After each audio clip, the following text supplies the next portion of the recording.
Hey, it's Travis. Too many camp directors run just on gut feel. Our free Resilient Camp Blueprint Diagnostic is your dashboard for resilience. Take it today at camp.mba/Travis. Again, that's camp.mba/Travis. Hey, Camp Mavericks, it's Travis. We have a special mini episode for you today featuring Pat from PikMyKid. PikMyKid is an advertiser on the Camp Mavericks and Go Camp Pro network and a sponsor of all things camp. You'll see in this video that it is not just a longer ad for them, but instead I did an interview where I really focused on some of the thought behind and the parent experiences behind this product so that I could be sure that the stuff that we're delivering to you is useful to you. And I think there's some great insights. Pat's a really great guy with some really cool life experiences that he was more than happy to share. And then we got around to talking about their product. And we think this is a product that deserves to be on the network. We're really careful with people that advertise with us that it is stuff that is helpful and useful to you as Camp Mavericks. So I hope you enjoy this show. Do you as a camp professional spend the time and talk to your parents to see, talk about their experiences with your camp programs? This is CampHacker. Come find our show notes and our blog for camp directors and leaders at camphacker.tv.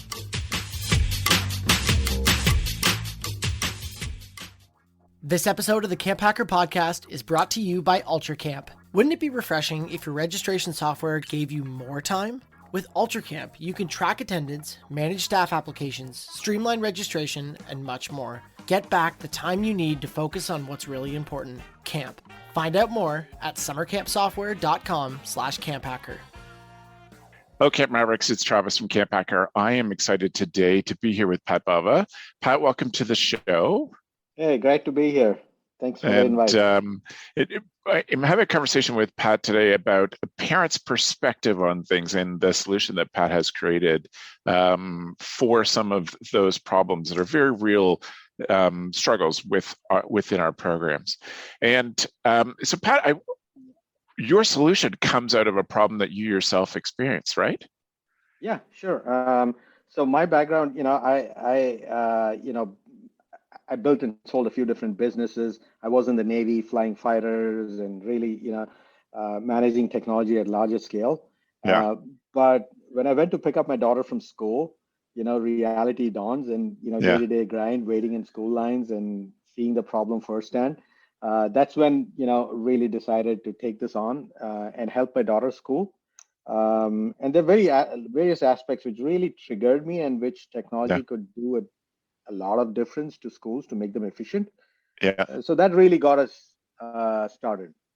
That's great. To help schools with technology. Yeah. And I am so grateful for that perspective where you come out of a world that is so built into creating systems to solve problems and looking for ways to make things run more efficiently and smoothly. And of course, in the fighter pilot world, more safely. And I'm so grateful for the way your brain thinks about those kind of things. What for you, sitting in the car waiting to pick up your daughter, when you were looking around, how did your brain see the problem in front of you? Sure. So the problem, not so much as I cooked up, the problem landed on my lap. Yeah. Let me give you the background. So I sold my last business. I told my wife I'm going to take a few months off, not really do much. So here I was, a couch potato, sitting there watching Netflix all day long. And my wife was like, the least you can do to be helpful around the house is go pick up your daughter from school. Yeah. Right. Yeah. I'm like, how hard can this be? Put Netflix on pause, jump in the car, go to my school, 30, 40 10 minutes. Yeah. But I went there, completely different chaos, like 50, 60 cars, 20 teachers running around with walkie-talkies. It was a mess. Yeah. So I'm in this car line, 30, 40 minutes later, I move to the head of the line. The teacher really stressed out with a walkie-talkie. She opens the door, puts a kid in my car, waves me away. And, I just stepped on the gas and I wanted to just get out of there. And as I was pulling out, I turned around and I wanted to ask my daughter how her day was. And I'm looking at this white kid sitting in the back of my car.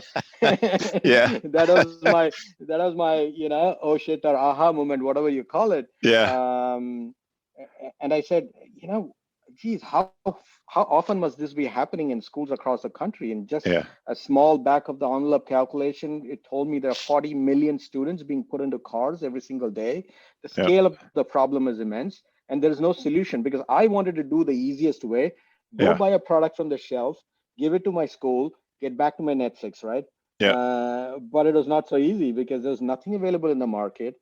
Teachers are, left to their own devices. They are doing the best they can, Yeah. and parents are screaming and impatient. And here we are in all this mix. We are leaving the safety of our children up in the air, and Yeah. I think it Yeah. behooves on us to do better. And that is Yeah. what really spurred to help my daughter's school figure things out. Yeah. And I thought it would be an easy fix, but it turned out to be a little bit more involved than that. And here we are, 5 years from the day when they put another kid in my car. We are Right. now in every state in the country. We are in 7 countries outside the US. We have over 1 million parents using it daily, Yeah. and we're growing rapidly. So it gives you That's great. satisfaction looking back. Yeah, at it. amazing. And I definitely want to spend some time and talk about PikMyKid. I would love to spend a couple more minutes, if you don't mind, on just that the way that you look at systems and the way you've trained your brain to look at that. Just obviously the first time this happens is kind of a chaos and frustration and sitting through absorbing a system. But what's the question in your head? When you're looking at this, thinking this can't be it. Yeah, so I'll just take it full circle to my background, what you mentioned earlier on. I came from a fighter pilot background, where safety is paramount. Yeah. But we, in order to ensure safety, we use A, technology, and B, we use checklists. We are a checklist junkie, right? Everything has to have a system, a process, and a replicable way day in and day out to do something, right?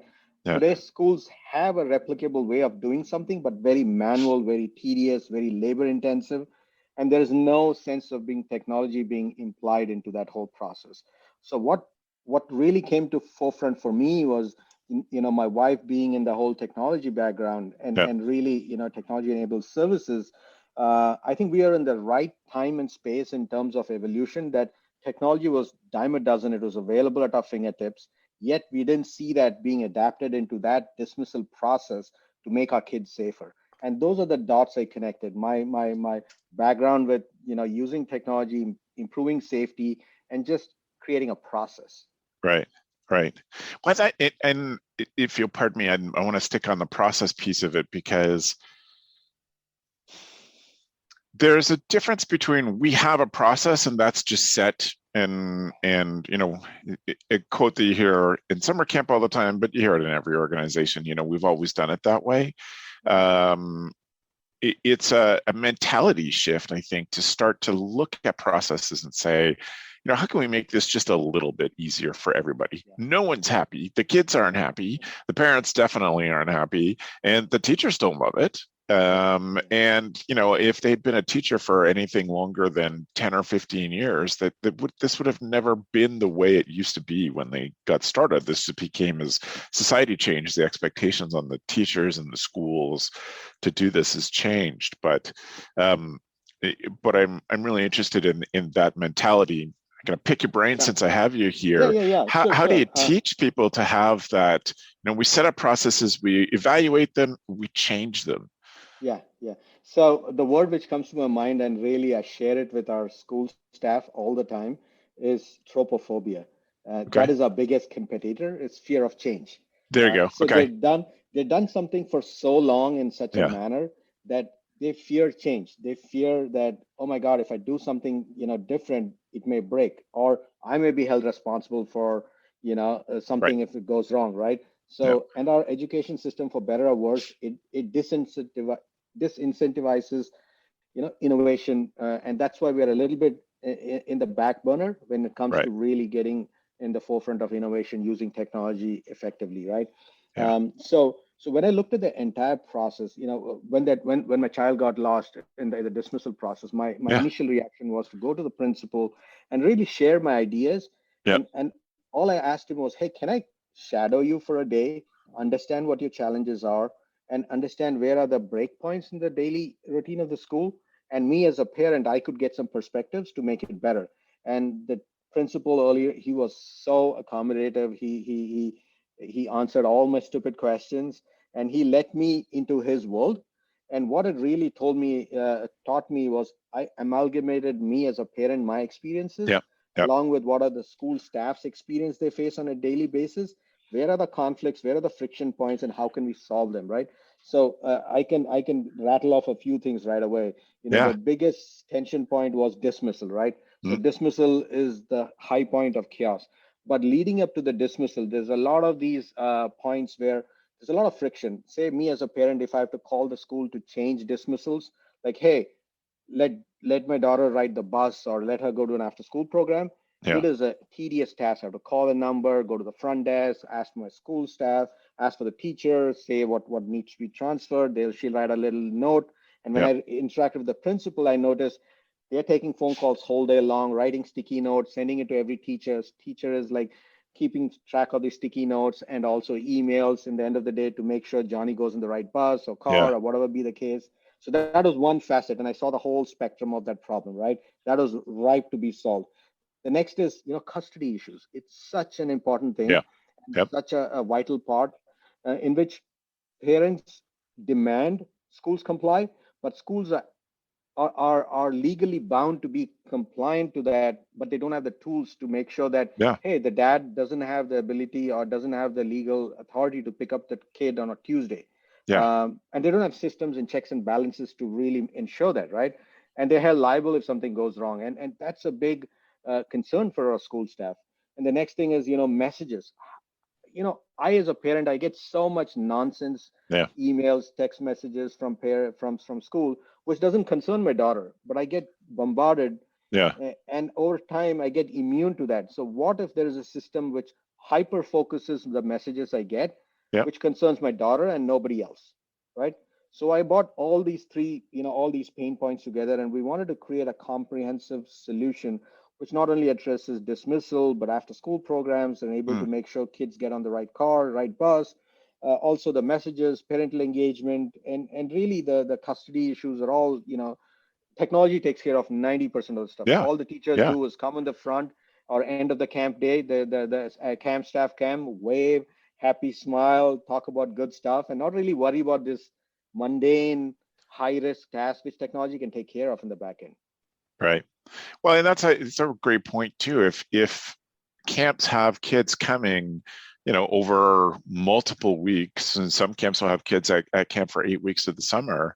In that time, people's custody arrangements might change. There might be people go on vacation, so other people get added to the list. And that I can picture the printed off emails, which is one of my big pet peeves, people who print their emails, but printed off emails and text messages from parents and the post-it notes, as you said, just a clipboard full of all of these different another things. funny part, another tedious part, which I didn't mention, is when I bring my daughter, say she's just gone into second grade, right? Yeah. I bring her in the beginning of the year. I'm supposed to fill out an emergency card, Yeah. who the emergency person would be to Yep. be released to. Yeah. And that card gets filed away in some shelf for rest of the year.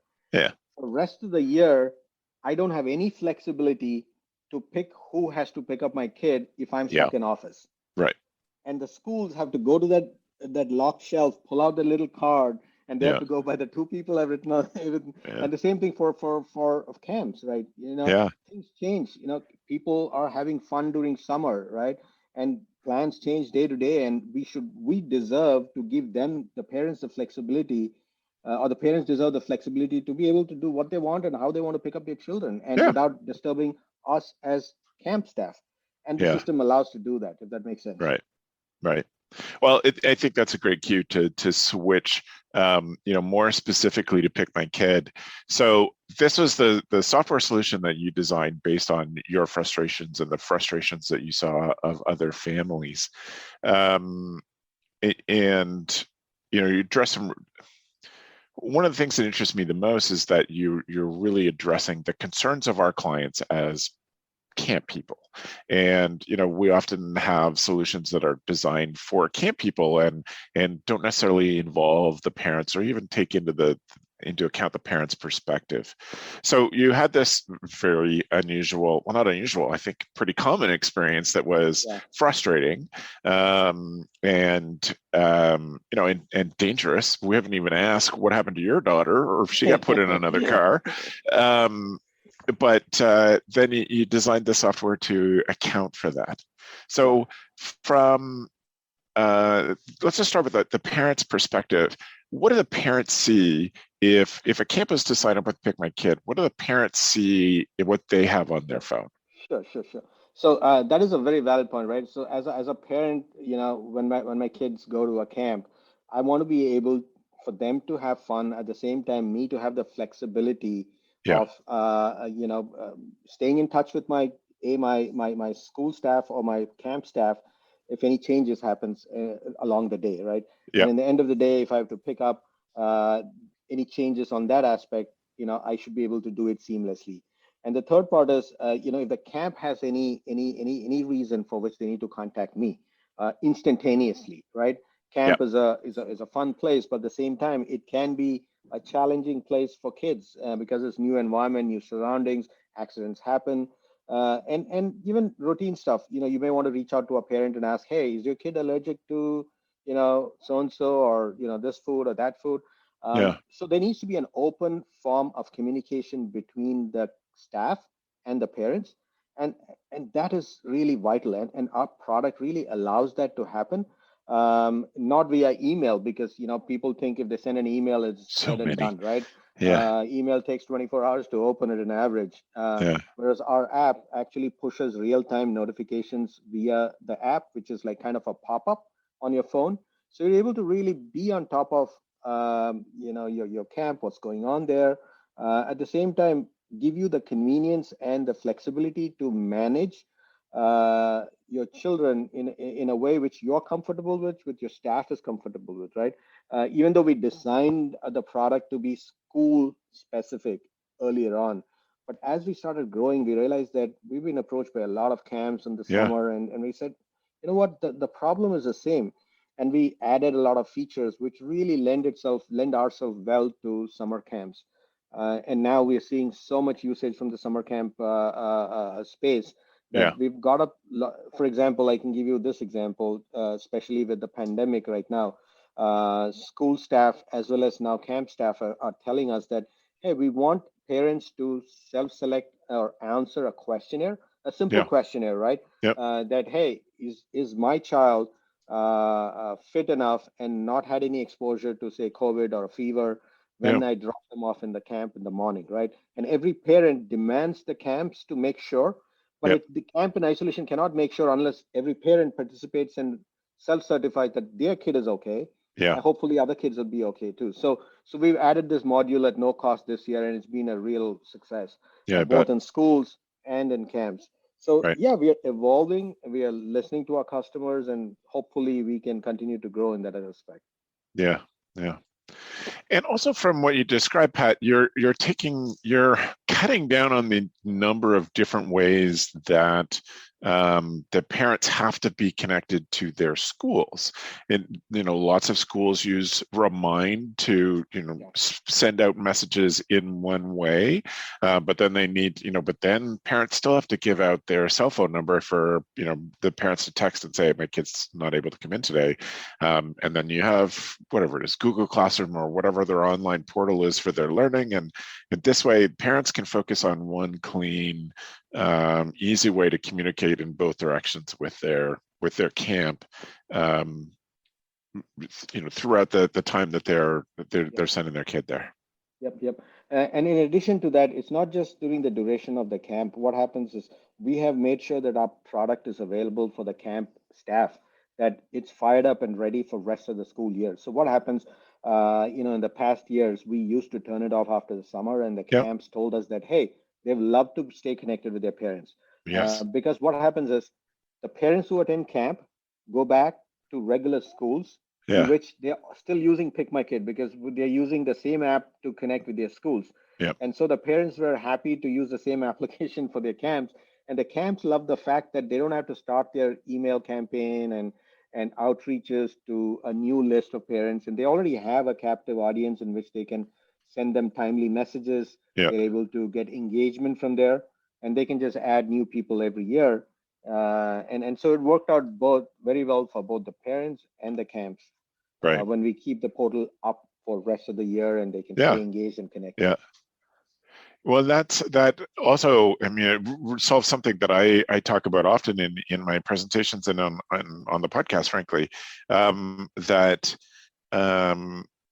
this ease of use for camps to reach their families, to reach them on their phone through a notification is incredibly important throughout the year, that there are important deadlines that they need to know, but also just the ability in this connected world, camps can't continue to just say goodbye to kids at the end of July or August, whenever the session finishes, and then expect to send one email in January, and the parents are just going to sign up for camp, and that'll be it. They have to continually work to earn the trust of those families, and if they have a tool that allows them to send out just good resources, hey, we're thinking about our families in the community and saw this cool thing happening.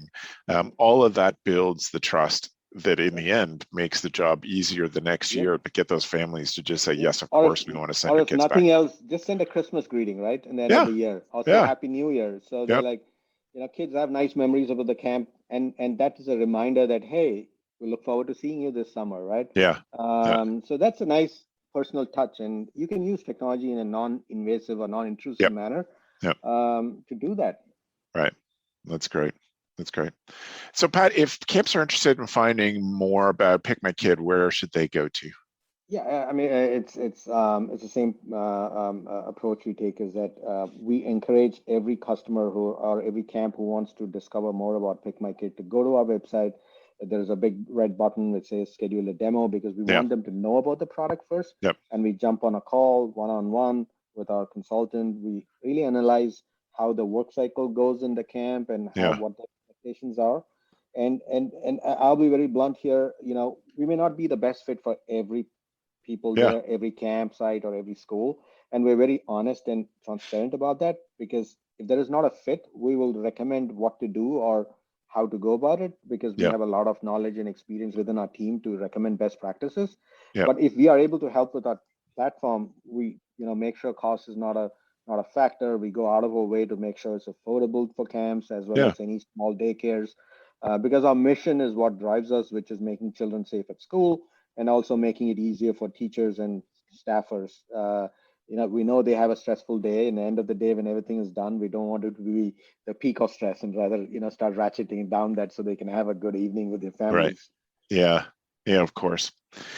So just in the examples we've been talking about, we've mostly been talking about day camps, because those families come every day. So it's obviously a similar pattern to school drop-off.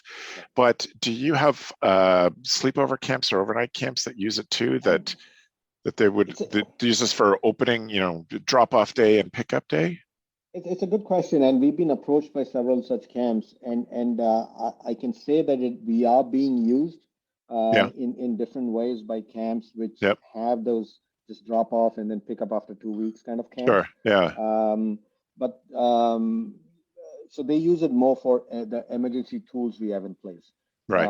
So we haven't even talked about. So we're not just, even though we started as PikMyKid for the dismissal automation piece. Eventually, our mission was to provide all safety tools under one comprehensive platform. So now our umbrella company is actually called Kidio, Kidio.io.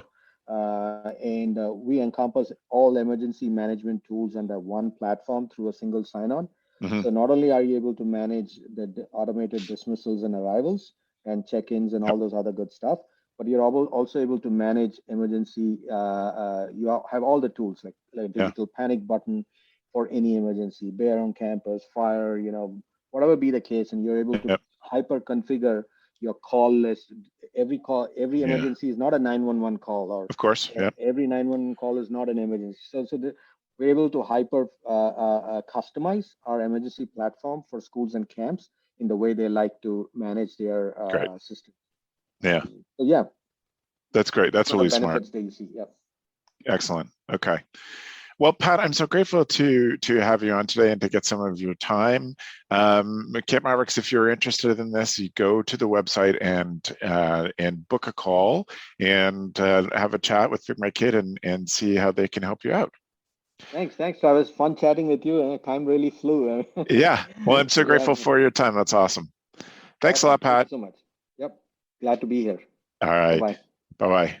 I want to thank UltraCamp for supporting the CampHacker podcast and for sponsoring the show. And I want to just remind you that UltraCamp is here for their clients, and they would love to speak to you to talk to you about the needs that you have for managing the information around your kids. And UltraCamp asks, do you remember why you got into being a camp leader in the first place? Sometimes we get so caught up in the busy work of running summer camp that we forget for our own needs, why we are there. And so UltraCamp helps you get back to what you love and why you are at camp.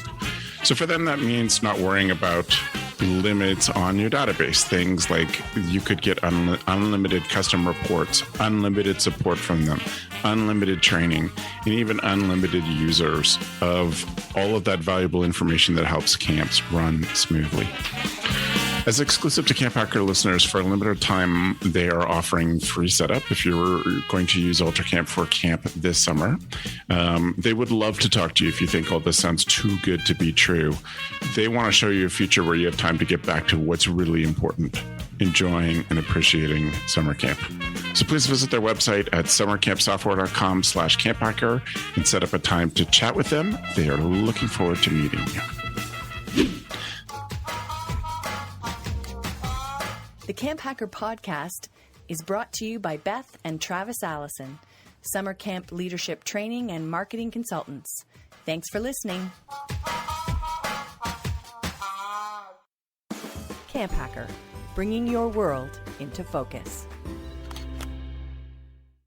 Hey Camp Pros, we love that our industry is built on sharing. In order to foster that spirit, we hope that whenever you share an idea that you learned from the CampHacker podcast, conference, summer camp professionals group, or wherever else, that you're quick to give credit where credit is due.